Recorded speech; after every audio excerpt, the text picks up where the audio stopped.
美国国务院20号发表声明称，美国将再向乌克兰提供3.5亿美元的军事援助，包括用于海马斯高机动性火箭炮系统的火箭、榴弹炮、高速反辐射导弹以及反坦克武器等。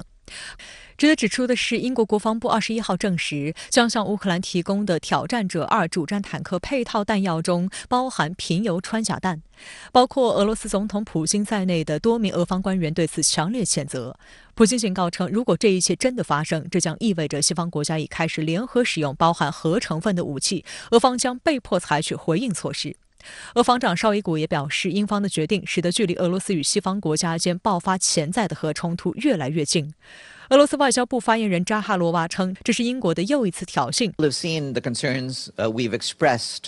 over the years about any use of depleted uranium, given the consequences of such usage, and those would apply to anyone who provides such armaments. We have made clear, including through our Office of Disarmament Affairs, concerns about any use of depleted uranium anywhere. 贫铀是用于制造核燃料或核武器的核浓缩过程中的副产品，它的放射性大约是天然油的60%。联合国环境规划署认为，贫铀是一种具有化学和放射毒性的重金属。贫铀弹指的是以含有贫铀硬质核心的高密度、高韧性弹芯炮弹，其穿透能力极强，多被用来毁伤以坦克为主的装甲目标。俄化学专家奥列格表示，贫铀弹在使用后会导致放射性尘埃的形成，并在爆炸现场蔓延。历史上以美国为首的北约就曾多次使用贫铀弹。据统计，伊拉克如今有高达15%的城市出生儿童患有先天缺陷，其中5%的儿童夭折。在1991年的海湾战争前，伊拉克癌症发病率是平均每10万人中40人。到了2005年，这一比例飙升至平均每10万人中至少1600人。当地时间21号晚，岸田文雄在与泽连斯基举行的联合新闻发布会上重申日本对乌克兰的支持，并宣布日本将通过北约的基金提供3000万美元，以帮助乌克兰购买非致命性装备。据日本媒体的报道，岸田此访事先没有对外公布，是一次突然的造访。岸田20号晚在新德里结束与印度总理莫迪的会谈以后，按照原定行程将于21号下午从印度返回日本，但他却在21号凌晨绕开随行记者，乘坐包机飞往波兰东南部的热舒夫，随后乘车前往普热梅希尔，登上前往乌克兰首都基辅的列车。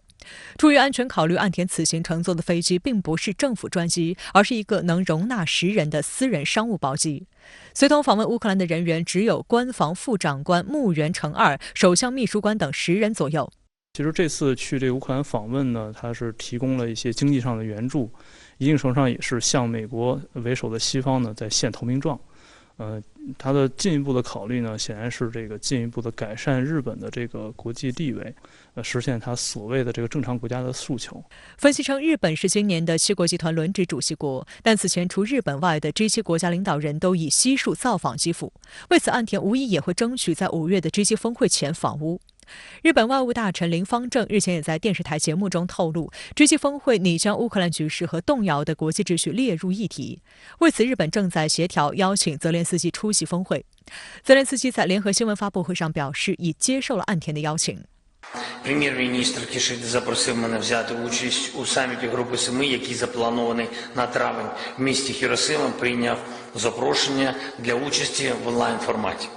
美方也迅速对岸田访乌表示欢迎。白宫国家安全委员会战略沟通协调员约翰·科比在记者会上称，此事展示了日本为了支援乌克兰，与国际社会一同坚定地站在一起。美国国务院发言人帕特尔则对此次历史性访问表示支持。日本如果说它在军事援助上它比不上这个其他西方国家的话，那么它在财政援助上这块它其实是这个现在美国希望日本去发挥更大的作用。因为此前呢，在这个美国主导的一系列这个对外干涉和这个战争中呢，比如说伊拉克战争呀、海湾战争呀，其实包括这个阿富汗战争，其实日本都是作为一个重要的这个